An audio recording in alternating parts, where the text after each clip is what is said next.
সামাজিক যোগাযোগ মাধ্যম বিশেষ করে ফেসবুক আপনাকে প্রতিনিয়ত বলতে থাকে হয়তো আপনার এখন ওই স্থানে থাকার কথা ছিল, অমুক কাজটা করার কথা ছিল, অমুকের মতো একজন সঙ্গী হলে আপনার ভালো হতো।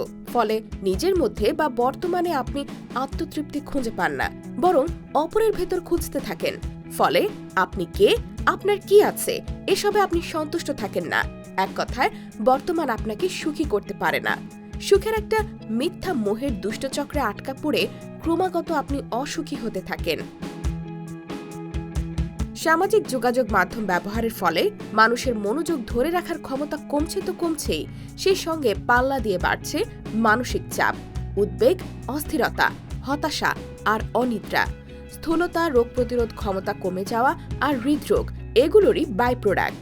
একাধিক সম্পর্কে জড়িয়ে পড়া, পরকীয়া বা বিবাহ বহির্ভূত সম্পর্ক, ডিজিটাল অর্থনৈতিক ফ্রডিং এগুলো তো এখন সময়ের প্রযুক্তি নির্ভর জীবনের বাস্তবতা।